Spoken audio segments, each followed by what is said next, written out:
The Angels are off to a very hot start, led by guys like Shohei Ohtani, Mike Trout, Taylor Ward, Patrick Sandoval, and even Logan O'Hara.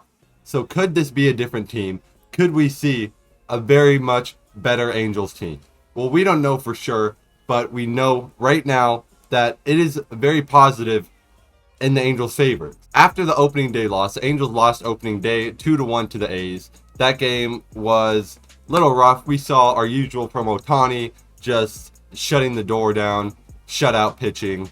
But then Ryan Loop came in, Ryan Tepera, they blew it. So that's where I have my biggest question mark, I think, is the Angels bullpen. Ryan Tepera is supposed to be our closer, and he blew it against the A's. So, and Aaron Loop, same thing. What's going on with him? It's a big question mark going on with the bullpen. The hitting didn't do great, but they showed up the next game. The next game was 13-1.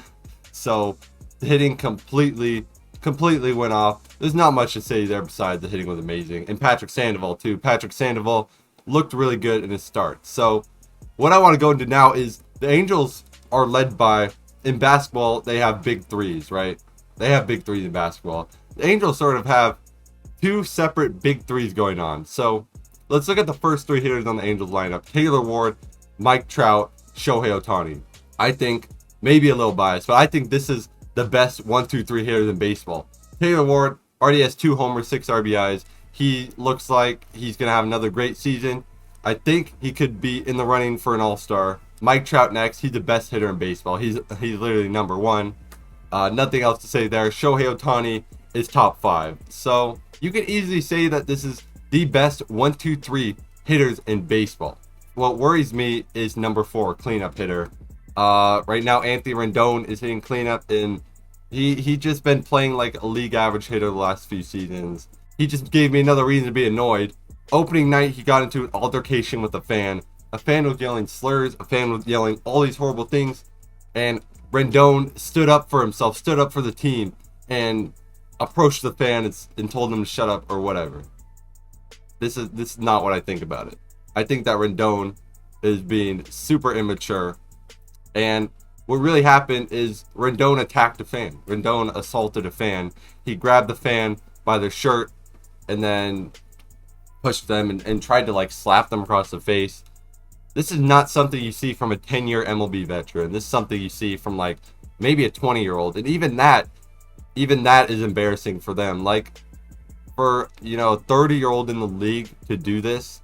And a lot of people are saying, what about the fan? What about the fans' punishment? I don't give a fuck what they do to that fan. I don't care about the fan. There's a million drunk MLB fans talking shit every single night.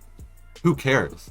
I mean, yeah, the A security should have stopped the guy from talking shit, but players deal with that every single night. This is more of Rendon being frustrated with how he played and how the team played.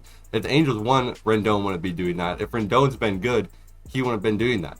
And he got suspended 5 games. Rightfully so. I mean, he could have been suspended more. I mean, who knows? He attacked a fan. So fans are saying he stood up for the team. He sparked a rally. No, he didn't. He just attacked a fan, and that's super immature. He got suspended for it. Pathetic on Anthony Rendon's part. That's my opinion. I've always liked Rendon, regardless of him doing good or bad. I always thought he's a humble guy. And this is very frustrating. Anyways, the second big three I want to get into, I left the big 3 thing, but I had one more thing to say about it. We have sort of pitching big 3 too right now.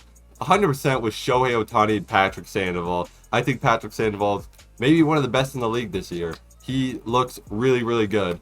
And then Tyler Anderson too. Tyler Anderson, last year he was one of the best pitchers in the league. So we could very well see that again this year, repeat this year from Tyler Anderson. So those 3 look really good. Tyler Anderson shut him down last game of the series against the A's. They won that series 2-1. Anyways, off to Seattle. First game of the series against the Mariners. Angels pick up a 7-3 win.